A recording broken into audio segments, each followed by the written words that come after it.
இன்னைக்கு 2-3 விஷயம் உங்க முன்னாடி கருத்தா தெரிவிக்க விரும்ப. மோடி அவர்கள் திரும்பவும் பிரதமர் ஆக வேண்டிய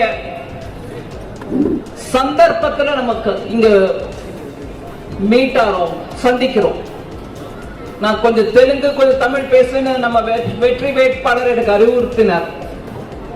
அதனால கொஞ்சம் தெலுங்குலயே சொல்றேன்.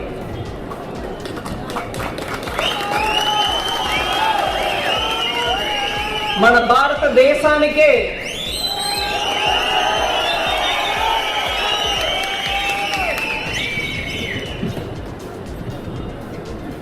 మంచి ఒక గుర్తింపు తెచ్చిన భారతదేశం అంటే ఇలా ఉండాలి అనే రకంగా మన దేశాన్ని ఒక స్థాయికి తీసుకొచ్చిన మన ప్రధాని మోదీ మళ్ళీ ప్రైమ్ మినిస్టర్ రావాలంటే మనం ఎంతో ప్రయత్నం చేయాలి. పార్లమెంట్ లో ఇవాళ ఆపోజిషన్ పార్టీ తరపు నుంచి ఎంపీ కూర్చుని ఉంటే వాళ్ళ వల్ల ఒక్క పని అవట్లేదు అనేది నిదర్శనం. మీ అందరికీ తెలుసు. ఆపోజిషన్ లో ఉండడం కారణంగా ఏం అవలేదు అని చెప్పడం కాదు, కానీ వీళ్ళు ఎప్పుడు ఏ విషయంలో కూడా మన తమిళనాడు ఓసూర్ కృష్ణగిరి గురించి ఒక్క విషయమాన లేవెత్తారా నేను ప్రశ్నిస్తున్నా. எதிர்கட்சியாக உள்ளட்டு இருக்கக்கூடிய காங்கிரஸ் கட்சியை சேர்ந்த அன்பர்கள், டிஎம்கே சேர்ந்த அன்பர்கள் பாராளுமன்றத்திலே கிருஷ்ணகிரியை பற்றியோ ஓசூரை பற்றியோ என்னென்ன விஷயங்கள் பாராளுமன்றத்தில் எழுப்பினார்கள் என்றது ஒரு பெரிய கேள்விக்குறி.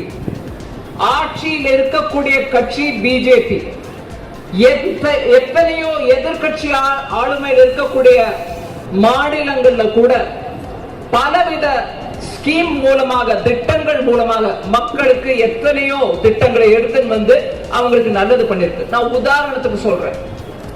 பிஎம் முத்ரா யோஜனா, அதாவது ஏழை எளியோருக்கு சின்ன சின்ன தொழில் பண்றவங்களுக்கு பேங்க் மூலமாக ஒரு கொலாட்ரல் இல்லாம, அதாவது ஒரு லோன் வேணும்னா பேப்பர் கொடுக்கணும், உங்க வீட்டு பத்திரத்தை கொடுக்கணும், இல்ல தங்கத்தை கொடுக்கணும், இல்ல வேற யாராவது வந்து கேரண்டி கையெழுத்து போடணும், இப்படியா இருக்கக்கூடிய அந்த நிலைமை இல்லாம மோடி ஐயாவே உங்களுக்கு கேரண்டி கொடுத்து பணம் உங்களுக்கு கொடுக்கறாங்க, குறைந்த வட்டியில கொடுக்கறாங்க, தொழில் பண்றது கொடுக்கறாங்க.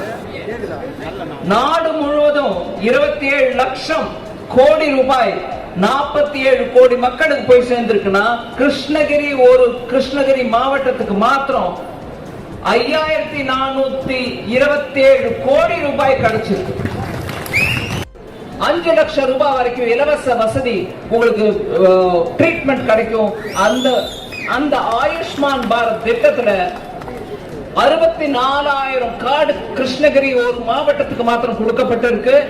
2.35 லட்சம் குடும்பங்கள் இதனால் ஆயுஷ்மான் பாரத் கையில கிடைக்கப்பட்டிருக்காங்க. இத மாதிரி இன்னும் நிறைய விஷயம் நான் சொல்ல விரும்புறேன்.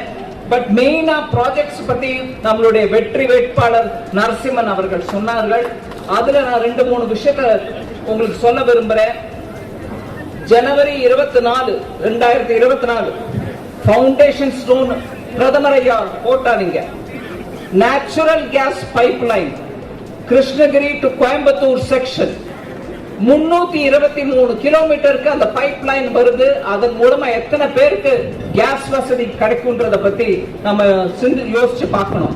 அதே மாதிரி பெங்களூரு ரிங் ரோட பத்தி சொன்னாங்க, மெட்ரோ ரயில்வேஸ் இதையும் பத்தி சொன்னாங்க. நான் அந்த விஷயத்துல இன்னும் விவரமா போகாம 2-3 விஷயங்கள் உங்க முன்னாடி எடுத்து வைக்க விரும்புறேன்.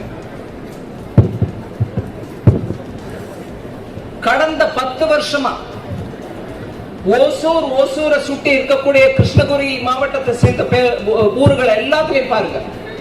தொழில் வளர்ச்சி எவ்வளவு தூரம் ஆயிருக்குன்றது உங்களுக்கே தெரியும். நாட்டுல முதல் முறையா டிஃபென்ஸ் காரிடார் எடுத்துட்டு வந்தது.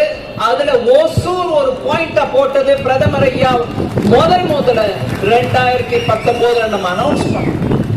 அதன் மூலமாக இன்னைக்கு அதுக்கப்புறம் தான் முதல்ல இங்க தமிழ்நாட்டுல கொடுத்துட்டு அதுக்கப்புறம் தான் அதை எடுத்துட்டு போய் இன்னொரு டிஃபென்ஸ் காரிடார் கட்டின போது அந்த டிஃபென்ஸ் காரிடார் உத்தரப்பிரதேஷ் மாநிலத்துக்கு போச்சு. ஆனா தமிழ்நாட்டுல அந்த டிஃபென்ஸ் காரிடார் வந்த காரணத்தினால இன்னைக்கு டிஃபென்ஸ் பொருட்கள் ஏற்றுமதி செய்து 20,000 கோடி ரூபாய் சம்பாதிச்சிருக்கோம் நம்ம ஏற்றுமதி மூலமாக. அந்த 20,000 கோடியில பெரும் பங்கு கிருஷ்ணகிரி ஓசூர் மாவட்டத்திலிருந்து தான் வந்திருக்கு. இங்க இருக்கக்கூடிய தொழில்கள் ஏற்றுமதிக்கு இத்தனை உற்சாகத்தோட பண்றாங்கன்னா எப்படி வந்துச்சு? அந்த டிஃபென்ஸ் காரிடார் இங்க நம்ம எடுத்துட்டு வந்ததால வந்துச்சு. திரும்ப திரும்ப மோடி ஐயா ஏதோ மழை காலத்திலையும் குளிர்காலத்திலையும் வரக்கூடிய பறவை மாதிரி வந்துட்டு போறாரு, மைக்ரேட்டரி பேர்டு மாதிரி வந்துட்டு போறாருன்னு சிஎம் அவர்கள் சொல்றாங்க.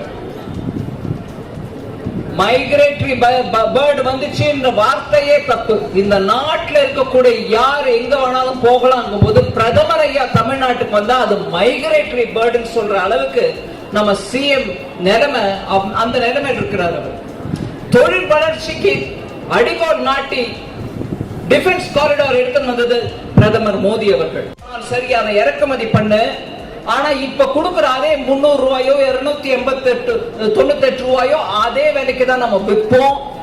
அதனால வரக்கூடிய நஷ்டமோ இல்ல அதனால வரக்கூடிய விலை உயர்வோ மத்திய அரசின் மேலதான் இருக்குமே தவிர விவசாயிக்கு போகாதது. நீங்க 3000 ஆனாலும் சரி 5000 ஆனாலும் சரி அப்படியே இறக்குமதி பண்ண வேண்டியதுதான். விவசாயிக்கு இப்ப நடக்கிற அதே வேலை 298 ரூபாய்க்கு தான் அந்த மூட்டையை கொடுக்கணும்னு சொல்லி கட்டாயப்படுத்தினார். விவசாயி மேல பாரம் வரக்கூடாதுன்றதுனால திட்டமா சொன்ன ஒரு உத்தரவு. அதுல இருந்தே நம்ம புரிஞ்சுக்கணும் இந்த நாட்டு விவசாயி மேல பிரதமர் ஐயாக்கு இருக்கக்கூடிய மதிப்பும் மரியாதையும். அதே மாதிரி 4 వర్గங்களை தான் நம்ம பார்க்கணும். ఇది నా కావాలనే తెలుగులో చెప్తాను. ఈ దేశం ముందుకు వెళ్ళాలంటే మళ్ళీ మళ్ళీ తిరిగి ఎన్నో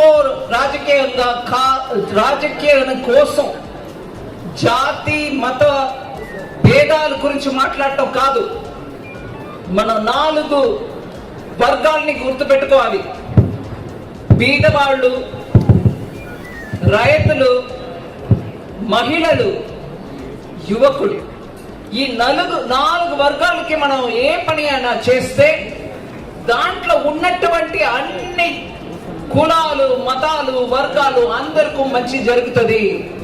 మనం ఒక్కొక్కసారి కాంగ్రెస్ కక్షి చెప్పినట్టు ముస్లిం కో, క్రిస్టియన్ కో, ఇంకోకో అని పేరు చెప్పి ఎవరికి మనం వీళ్ళకి చేస్తాం వాళ్ళకి చెయ్యమని చెప్పవద్దు. అందరికీ మనం చేస్తాం. ఎవరికి బాధ భేదం ఏముండదు అని స్పష్టంగా చెప్పారు.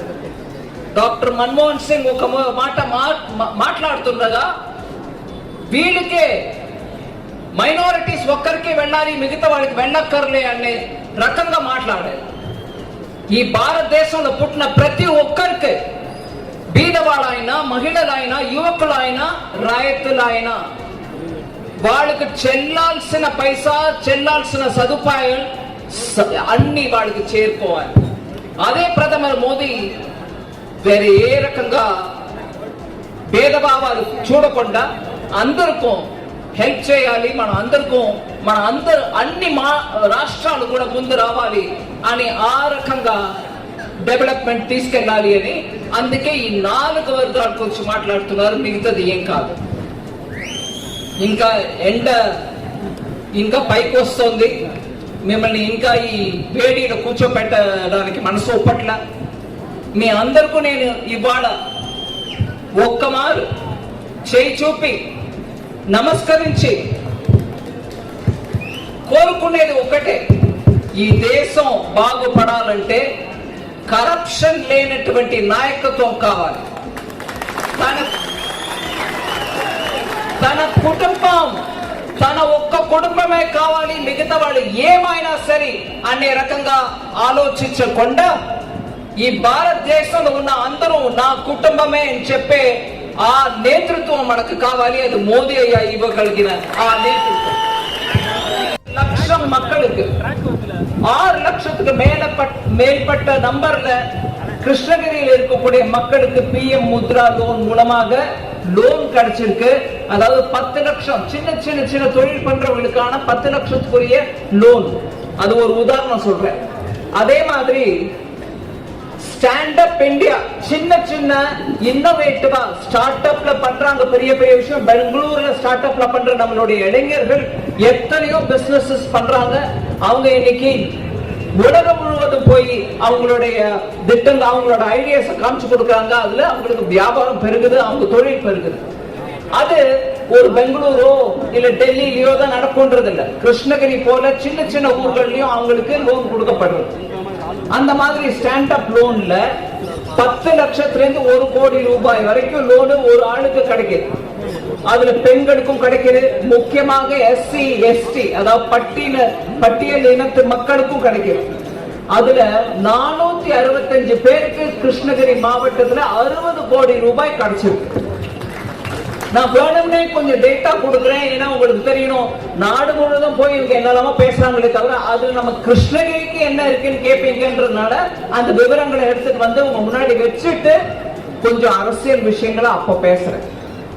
அதே மாதிரி தெருவு ஓரத்துல வியாபாரம் பண்றவங்க, பூ விற்கிறாங்களோ, சின்ன இட்லி கடை வச்சிருக்காங்களோ, இல்ல தள்ளு வண்டியில வியாபாரம் பண்றாங்களோ, அந்த மக்களுக்கு கூட பண வசதி இருக்கோ இல்லையோ அவங்களுக்கு தொழில் பண்றதுக்கு பேங்க் மூலமா ஏதாவது திட்டம் அறிவிக்க முடியுமா அப்படின்னு யோசிச்சு பிஎம் ஸ்வநிதி அப்படின்னு ஒரு தெருவோரத்துல வியாபாரம் பண்றவங்களுக்கு 50,000 வரைக்கும் அவங்களுக்கு கொடுக்கிறோம். இல்லைன்னா அவங்க என்ன பண்றாங்க, காலையில போய் 100 ரூபாய் 1000 ரூபாய் 2000 ரூபாய் கடன் வாங்கினா அந்த சாயங்காலத்துக்கு போய் கொடுக்கும் போது 1000 ரூபாய் கடன் வாங்கினவங்க 1500 ரூபாய் கொடுக்க வேண்டியிருக்கு. காலையில கொடுக்கும் போது 900 ரூபாய் தான் கையில வருது. அந்த வட்டி கொடுத்தே அவங்களால வியாபாரத்தை நடத்த முடியாம தலை தூக்க முடியாம கஷ்டப்பட்டு இருந்தாங்க. அந்த மாதிரி நிலைமையில இருக்கக்கூடிய மக்களுக்கு பேங்க் மூலமா சுலுவா 50,000 ரூபாய் வரைக்கும் லோன் கொடுத்து அவங்க தெரு ஓரத்துல வியாபாரம் நல்லா நடக்கணும்ன்றதுனால மோடி ஐயா அந்த திட்டத்தை எடுத்துட்டு வந்தார். அதுல 63 லட்சம் மக்கள் நாடு முழுவதும் அந்த ஸ்வநிதி திட்டத்தின் மூலமா பயனடைஞ்சிருக்காங்க. கிருஷ்ணகிரிக்கு ஏதாவது வந்துச்சா அப்படின்னு நம்ம மக்கள் கேட்பாங்க. நியாயமான கேள்வி. 4000 பேர் தெருவோரத்துல வியாபாரம் பண்றவங்க கிருஷ்ணகிரியில மாத்திரம் பிஎம் ஸ்வநிதி மூலமாக கடன் வழங்கப்பட்டு அவங்க தொழிலும் நல்லா வளர்ந்துட்டு வருது. அந்த மாதிரி ஒரு சின்ன தெருவோரத்தில் இருக்கிறவங்க கூட மறக்காம உதவி பண்ற தத்துவம் தான் பிரதமர் மோடி ஐயாவுடைய மனசு. ஏழைகள் எத்தனையோ இன்வெஸ்ட்மெண்ட் தமிழ்நாட்டில் எடுத்துட்டு வந்ததும் பிரதமர் மோடி ஐயா மூலமா தான்.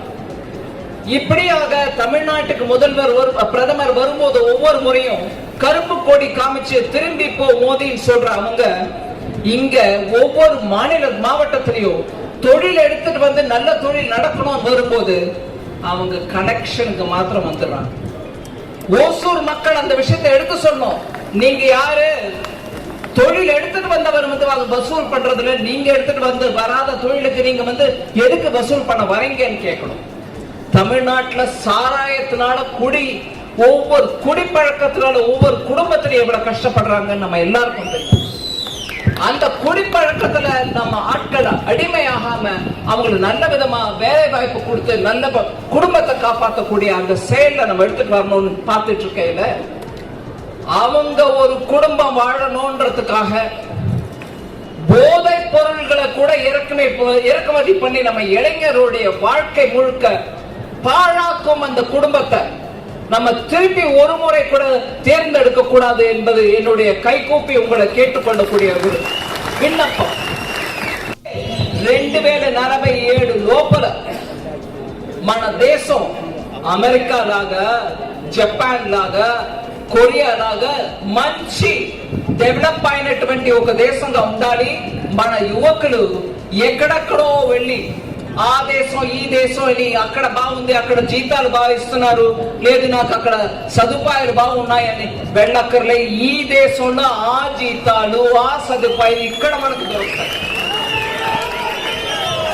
దానికి తన కుటుంబం ఒక్కటే బాగుపడాలని మన కుటుంబాలన్నిటికీ సారాము మద్య పదార్థము బోధ ఇస్తున్నటువంటి డ్రగ్స్ ఇవ్వాల్సిన కుటుంబం మనకు అక్కర్లేదు.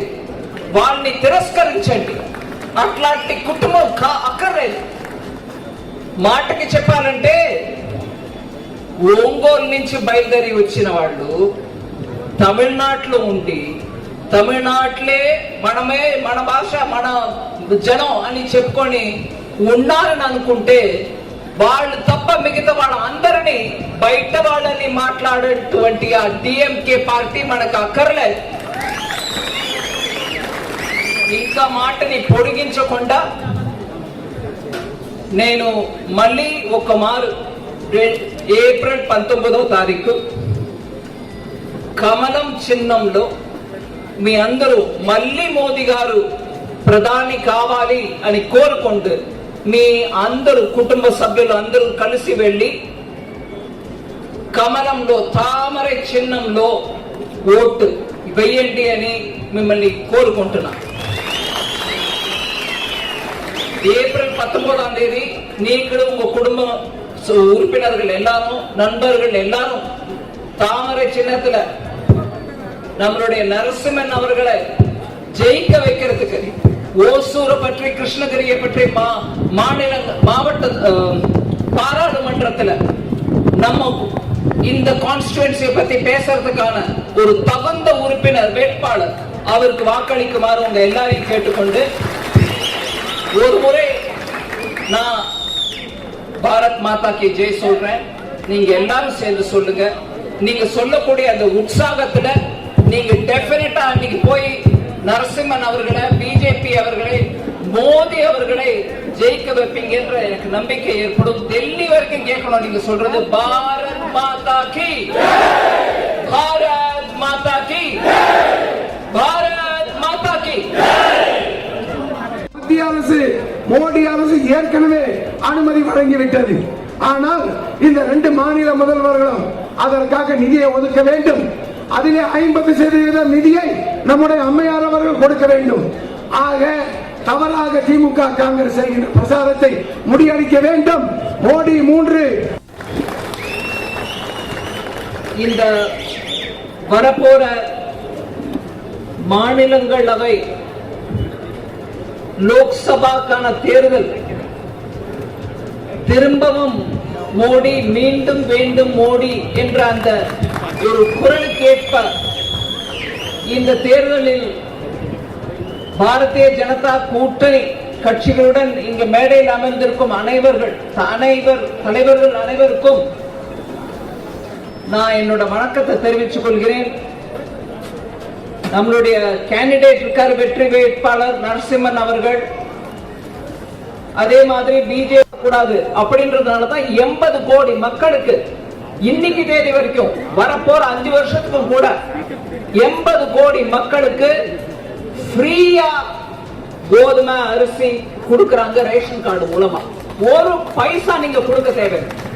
ரேஷன் கார்டு இருந்துச்சுன்னா உங்களுக்கு இலவசமா கிடைக்குது. அது இப்ப 2020 கோவிட் வந்ததுல இருந்து கொடுக்க ஆரம்பிச்சோம்.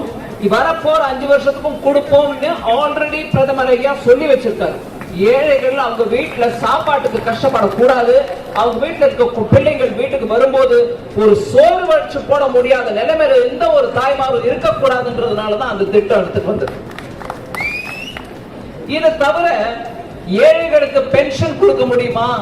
அவங்களுக்கு 60 வயசு ஆன பிறகு அவங்க பண்ணிட்டு இருந்த சிறிய தொழில்கள் இனிமே அவங்களால பண்ண முடியாத நிலைமை வந்துச்சுன்னா அவங்க கையில எது கிடைக்கும் அப்படின்னா அவங்களுக்கு ஒரு பென்ஷன் திட்டத்தையும் எடுத்துட்டு வந்தாரு.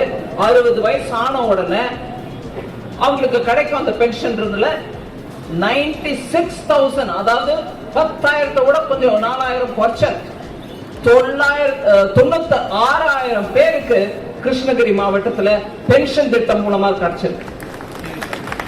இதே மாதிரி கிருஷ்ணகிரி ஓசூர் ஏரியால எத்தனை பிசினஸ் நல்லா இருந்து கிருஷ்ணகிரி ஓசூர் ஏரியா பெங்களூருக்கு பக்கத்துல இருந்தாலும் குடிதண்ணிக்கு கஷ்டப்படுற ஒரு ஏரியா. ஒவ்வொரு வீட்லயும் பைப்பு மூலமா குழா மூலமா நீர் வரும் அப்படின்ற ஒரு திட்டம் ஒவ்வொரு வீட்டுக்கும் வரும்ன்ற அந்த திட்டத்துல நாடு முழுவதும் 11 கோடி மக்களுக்கு போய் சேர்ந்திருக்குன்னா அவங்க வீட்டுல பைப்பு, இங்க கிருஷ்ணகிரியில 2,75,000 பேருக்கு அவங்க வீட்டுக்கு குழாய் போய் சேர்ந்திருக்கு. தண்ணியும் வருது அந்த குழாய் மூலமா. இதை தவிர வீடு கட்டி கொடுக்கும் திட்டம், ஏழைகளுக்கு வீடு கட்டி கொடுக்கக்கூடிய அந்த திட்டத்தின் மூலமாக கிராமப்புற ஏரியாங்க, கிருஷ்ணகிரி மாவட்டத்துல கிராமப்புறத்துல 18,600 பேருக்கு வீடுகள் கொடுக்கப்பட்டுள்ளன பிரதமர் ஐயா பேர்ல. அதே மாதிரி நகரப்புறத்துல 7,460 பேருக்கு வீடு கிடைச்சிருக்கு கிருஷ்ணகிரி மாவட்டத்துல மாத்திரம். சோ மொத்தம் கிருஷ்ணகிரி கிராமப்புறம் நகர்ப்புறம் எல்லாத்தையும் சேர்த்தா 26,000 பேருக்கு வீடு கிடைச்சிருக்கு பிரதமர் திட்டத்தின் மூலமாக. அதே மாதிரி 5 லட்சம் ரூபாய் ஒரு குடும்பத்துக்கு ஒரு வருஷத்துக்கு உடம்பு சரியில்லாம நோய்பட்டு ஹாஸ்பிட்டல்ல போய் வைத்தியம் பண்ணணும்னா பணம் இல்லாம கஷ்டப்படுற ஏழைகளுக்கு 5 லட்சம் ரூபாய் வரைக்கும். ஒரு ரூபாய் நீங்க ரூபாய் நோட்டா கொடுக்க வேணாம், ஒரு பேப்பரை காட்ட வேண்டாம், நான் இங்கதான் வசிக்கிறேன், எனக்கு கிருஷ்ணகிரி தான் என் ஊருன்னு சொல்ல தேவையில்லை. ஹாஸ்பிட்டல்ல போனீங்கன்னா உங்களுக்கு பேப்பர்லெஸ் கேஷ்லெஸ் அப்படின்னு பேப்பர் நீங்க எப்படி காட்ட முடியும் அப்படின்னு நீங்க கேட்கலாம். கைது செய்யப்பட்ட அந்த ஜாஃபர் சாதிக் அந்த குடும்பத்தோட டைரக்ட் கனெக்ஷன் வச்சிருக்கிறார்ன்றதுக்கு எத்தனையோ ஆதாரம் நம்ம முன்னாடி இருக்கு. போதைப் பொருட்கள் மூலமாக கோடி கோடியா சம்பாதிச்சு தங்களுடைய குடும்பம் வாழணும்னு பாக்குறாங்க. போதை மூலமாக வரக்கூடிய ஆதாயத்துல பிழைக்கக்கூடிய எந்த குடும்பமும் வாழ்ந்ததில்லை. பிறரின் வாழ்க்கையை கெடுத்து, இளைஞரின் வாழ்க்கையை கெடுத்து அதன் மூலமாக வரக்கூடிய ஆதாயம் தமிழ்நாட்டுக்கு வேண்டவே வேண்டாம், எந்த குடும்பத்துக்கும் வேண்டாம். அந்த மாதிரி போதைப் பொருளை வைத்துக் கொண்டு அந்த ஆதாயத்தை வச்சுக்கொண்டு அரசியல் செய்யக்கூடிய அந்த குடும்பத்தை நம்ம நிராகரிக்கணும், முழுமையா அவங்களை தோற்கடிக்கணும். போதை தமிழ்நாட்டுக்கு வேண்டாம். அந்த சாராயம் ஒன்னே நம்மளால இன்னும் கட்டுப்படுத்த முடியாத இருக்கக்கூடிய இந்த நிலையில போதைப் பொருள் எடுத்துட்டு வரக்கூடிய இந்த குடும்பத்தை நமக்கு 4 கேள்வி கேட்கணும் நிக்க வச்சு. எப்படி நீங்க அது டைரக்டா நீங்க சப்போர்ட் பண்றீங்க? உங்க கட்சியாளர் அதை தவிர அவர் சம்பாதிச்ச ஆதாயத்தை வச்சு உங்க குடும்பத்தில் இருக்கக்கூடிய ஒரு உறுப்பினர் கோசம் ஒரு சினிமா கூட தயார் பண்ணவரு அப்படின்னு 4 கேள்வி நம்ம கேட்கதான் வேணும். ஓட்டு போடுற அன்னைக்கு ஏப்ரல் 19ஆம் தேதி தயவு பண்ணி நம்ம குடும்பத்துல உதயம் இல்லாமல் இருட்டை எடுத்துக்கொண்டு வர வேண்டிய அந்த திராவிட முன்னேற்ற கழகத்தை நிராகரிக்கணும். உதய சூரியன் அவங்க குடும்பத்துக்கு உதைக்குதோ இல்லையோ, தமிழ்நாட்டுக்கு உதிக்கவில்லை. உதயம் தமிழ் நாட்டிற்கு இல்லை, அவங்க குடும்பத்துக்கு தான் அப்படிங்கிறது தான் நம்ம புரிய வச்சுக்கணும். மக்கள் அனைவருக்கும் அதே தான் நான் வேண்டி கேட்கிறேன்.